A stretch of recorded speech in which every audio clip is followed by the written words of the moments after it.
फरीदाबाद स्थित ध्यान कक्ष में आयोजित हुआ भव्य कार्यक्रम। नमस्कार, मैं श्रेया दुबे और आप देख रहे हैं बड़ी खबरें। फरीदाबाद सतयुग दर्शन वसुंधरा में स्थित ध्यान कक्ष परिसर में दीपावली उत्सव नामक विशेष कार्यक्रम का आयोजन किया गया। कार्यक्रम के एनसीआर के सैकड़ों सज्जनों ने हर्षोल्लास के साथ भाग लिया और अत्याधुनिक मार्गदर्शन के साथ साथ रंगारंग सांस्कृतिक कार्यक्रमों, कठपुतली शो, वीडियो एवं लेजर शो, मनोरंजन खेलों, गरबा आदि का भी आनंद उठाया। साथ ही बच्चों के लिए लगाए गए झूले एवं जायकेदार भोजन का भी सबने लुत्फ उठाया। बता दें, कार्यक्रम के अंत में विशाल स्तर पर आरतियां कराई गई। दर्शकों के मनोरंजन के लिए शॉपिंग स्टॉल्स का भी आयोजन किया गया। कहने का मतलब ये है कि यहाँ का प्रकाशमय वातावरण बहुत आनंदमय था और ऐसे में अपनी स्थापत्य कला व अत्याधुनिक मार्गदर्शन के संदर्भ में प्रसिद्ध ध्यान कक्ष यानी संभव समदृष्टि के स्कूल की शोभा देखती बन रही थी। इस अवसर पर उपस्थित ट्रस्ट के मार्गदर्शक श्री सज्जन जी ने सज्जनों से कहा कि दीपावली खुशी और उल्लास का त्योहार है। ये बुराई पर अच्छाई, अंधकार पर प्रकाश, अज्ञान पर ज्ञान और निराशा पर आशा की विजय का प्रतीक। सतयुग दर्शन वसुंधरा पर मनाया गया है।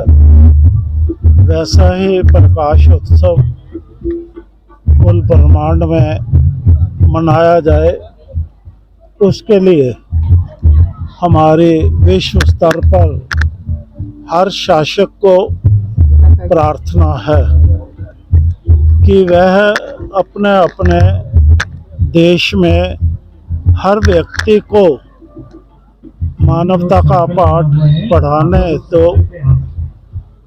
आत्मज्ञान प्रदान करने के पूरी व्यवस्था कायम करे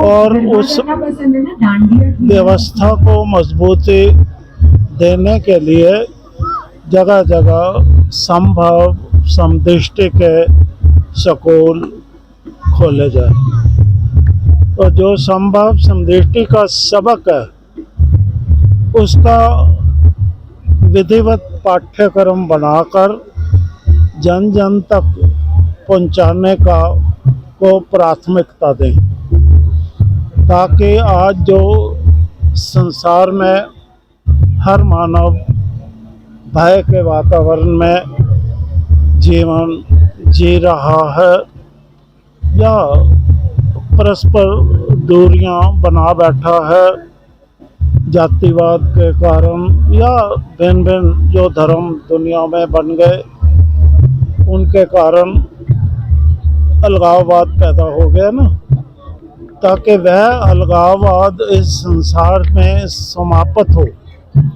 और अलगाववाद समाप्त होने के पश्चात पुनः संपूर्ण मानव जाति एकता और शांति के पथ पर आगे बढ़ना आरंभ हो।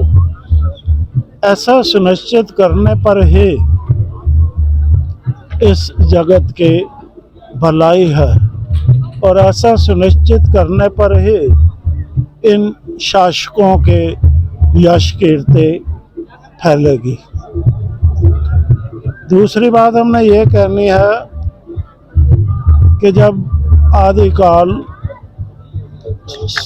सृष्टिकर्ता ने सृष्टि का सृजन किया तो पहला युग सतयुग था।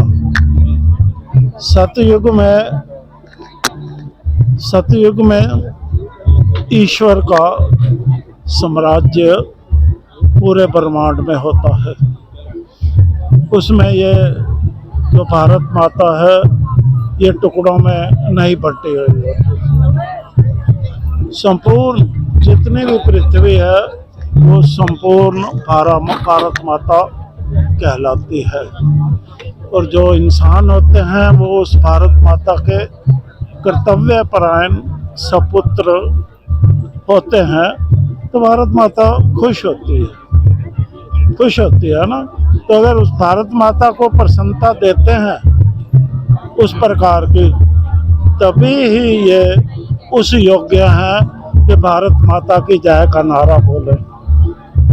नारा तो बोलते हैं भारत माता की जय, और भारत माता के ऊपर रहते हुए ही इतने उत्पात फैलाते हैं जिनकी गणना भी नहीं की जा सकती। तो भारत माता की जय में वास्तविकता होनी चाहिए ताकि हमारी माता हर्षा उठे। इस वक्त तो तड़फ रही है ना भाई, ये हमारे मानव जाति या जितने भी जीव हैं ये क्या कर रहे हैं।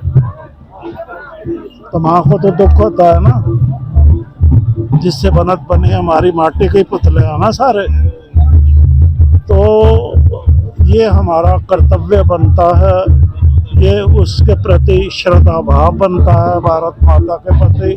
सो उस श्रद्धा भाव को हर जन में जागृत करना इस समय की सर्वप्रथम बात है।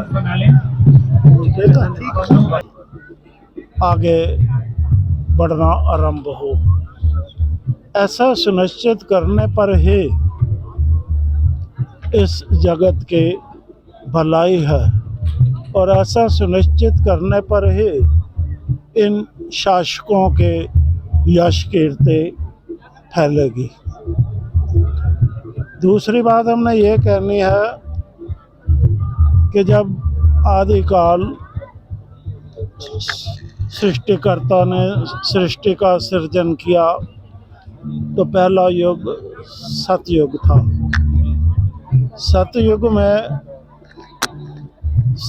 में ईश्वर का साम्राज्य पूरे ब्रह्मांड में होता है। उसमें ये जो भारत माता है ये टुकड़ों में नहीं बटी हुई है। संपूर्ण जितनी भी पृथ्वी है वो संपूर्ण भारत माता कहलाती है, और जो इंसान होते हैं वो उस भारत माता के कर्तव्य परायण सपुत्र होते हैं। तो भारत माता खुश होती है ना। तो अगर उस भारत माता को प्रसन्नता देते हैं उस प्रकार की, तभी ही ये उस योग्य हैं कि भारत माता की जय का नारा बोले।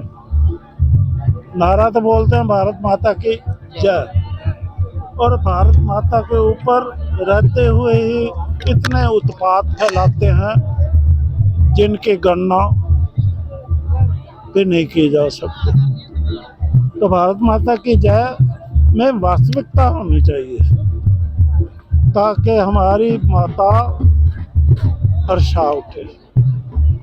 इस वक्त तो तड़फ रही है ना भाई, ये हमारे मानव जाति या जितने भी जीव हैं ये क्या कर रहे हैं। तो माँ को तो दुख होता है ना, जिससे बनत बने हमारी माटी के पुतले हैं ना सारे। तो ये हमारा कर्तव्य बनता है, ये उसके प्रति श्रद्धा भाव बनता है भारत माता के प्रति। सो उस श्रद्धा भाव को हर जन में जागृत करना इस समय की सर्वप्रथम बात है।